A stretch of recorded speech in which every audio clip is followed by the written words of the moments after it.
going to work, having a personal life, coming back down here, sleeping in the courtroom. They having to wake me up, doing this thing over and over and over again repetitiously. Every day. Every day. My son stood up, 30 months. My son stood up. And we was victorious. I'm thankful to God that a mother love went beyond the world. And I'm thankful I never gave up on my son. Never. He said, Mama, I'm not taking it. I'm standing up. And I stood right by him every day.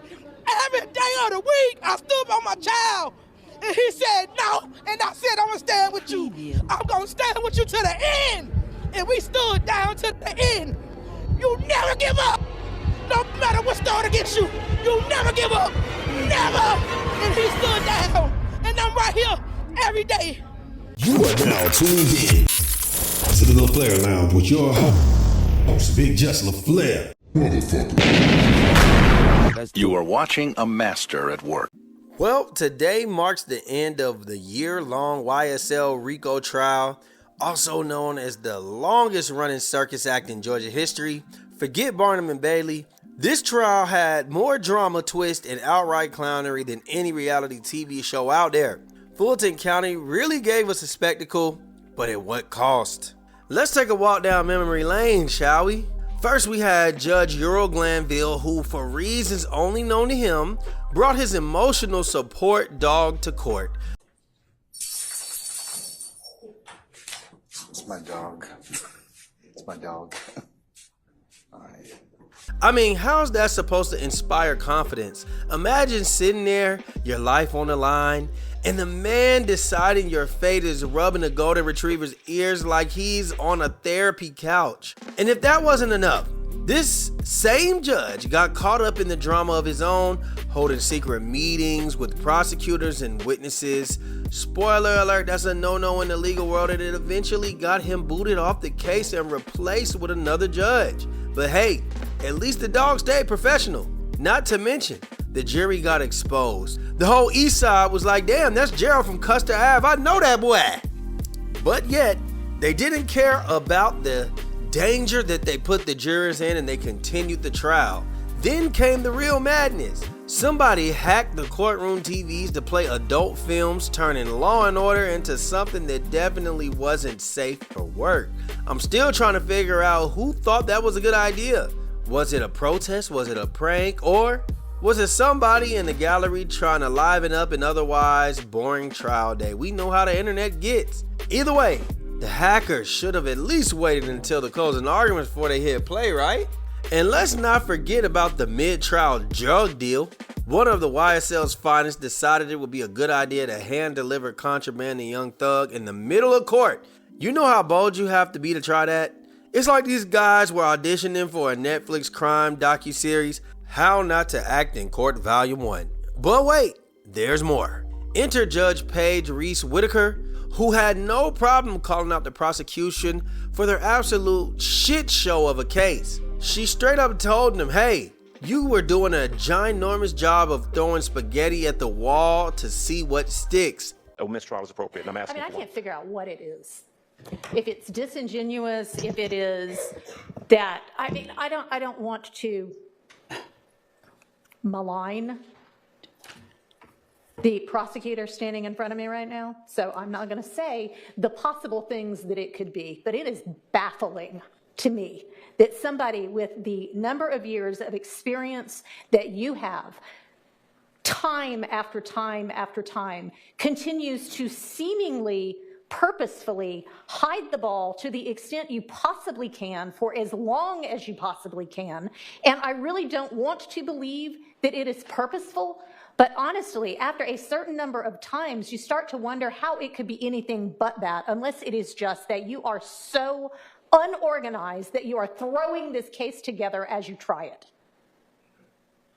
And I am sorry to say that, but this case is being made much more difficult for everybody because of the haphazard way in which it is being presented. I'm going to take a recess for a few minutes. I'll have a ruling when I get back. And if a judge has to tell you that, then your trial is driving jurors crazy. It might be time to consider your career choices. One jury even sent a note to the judge begging to leave the trial, saying, listen, I'm biased. I don't belong here. Good morning, Judge Whitaker. I am requesting to be removed from the current case due to the length of this trial and how the state has handled this case. I will be biased towards any decisions moving forward. Yesterday provided a glimpse of how the state presented its evidence, and I foresee another 3 to 6 months with the remaining defendants. Thanks. This man had bills to pay, and he wasn't about to let Fani Willis waste any more of his time in court. But yet the judge said, nope, it's not illegal for you to be biased. Now, speaking of Fani Willis, let's take a moment for the DA herself. Miss Willis was out here working overtime, not just on the case, but allegedly with her love life. The streets are saying that she was using taxpayer dollars to fund her extracurricular activities of bouncing on that yeah with her little yeah who happened to be her employer. One rumor even claims that she was catching nuts with Big Nut, which might explain her obsession with taking down YSL. Look, I don't know what's true and what's cap, but when the DA's name comes up in more T's than the defendants, something's off.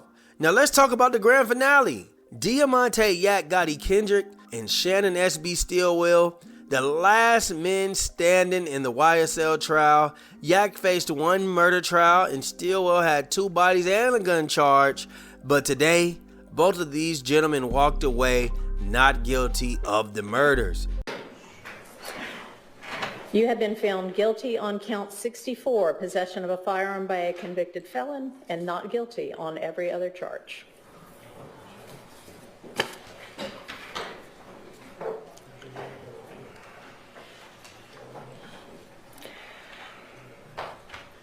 So, ladies and gentlemen of the jury, you have been found not guilty on all charges. Stillwell did catch a gun charge, but after 2 years locked up, he's basically free on time served, baby. First off, congratulations to Yak and SB. I don't know if they did it or not, but the jury has spoken and they're going home. And let me just say this, it's always a good day when I get to see a black man beat the system, especially when the system seems to be freestyling its way through the case. Shame on Fulton County for wasting everyone's time and money with this circus. The evidence was a mess, the witnesses were inconsistent, and the whole thing dragged on so long that the jurors were ready to tap out like they were in an MMA fight. But you know who probably has some regrets right now? Young Thug. You see, Thugger took a plea deal a while back, which got him out of jail, but slapped him with 15 years of probation and 10 years banned from Atlanta's metro area. My guy can't even visit a Waffle House on Old Nat right now without getting violated. If he just waited it out, like Yak and SB, he might have walked free too. Instead, he's stuck with restrictions while his co-defendants are out here planning Christmas with their grandmas on Bleevin'. And let's not ignore the elephant in the room, Thug's plea deal. By admitting YSL was a gang, did he inadvertently hurt Yak and SB's chances? Let's be real. Or did it actually help them by making the prosecution look desperate? Either way is given messy. And speaking of messy, Gunner's Alfred plea still looms large. Legally, it's not snitching, but morally, the streets might have a different take. The question is, did Thug essentially do the same thing as Gunner by admitting guilt? Or is this a case of 2 wrongs not being the same? And back to Fani Willis. Can we talk about how she's already been reelected as a DA despite it fumbling the bag on this case? Sure, she has had some high profile wins, but at what cost? Between mishandling evidence, alienating jurors, and allegedly playing footsie with her own co-workers, it's hard to see how she fits the job. And let's not even get started about her upcoming Trump case. If the trial is in any indication of this one, she's in for another L. So where does this leave us? YSL is forever changed, Yak, Gotti, and SB are free men, Young Thug is stuck on probation, and Fani Willis is still out here living her best, allegedly, scandal life. The only thing we know for sure is that this trial will go down in history not for justice, but for sheer madness of it all. Let me know in the comments, did Young Thug fold too early? Is Fani Willis the hero or the villain of this saga? And do you think YSL can ever bounce back from this situation? One thing's for sure, this trial was a ride, and I'm just glad that it's finally over, man. Y'all let me know what y'all think about this, man. Like, share, subscribe, comment, hit that notification bell, and we out, baby. Boom!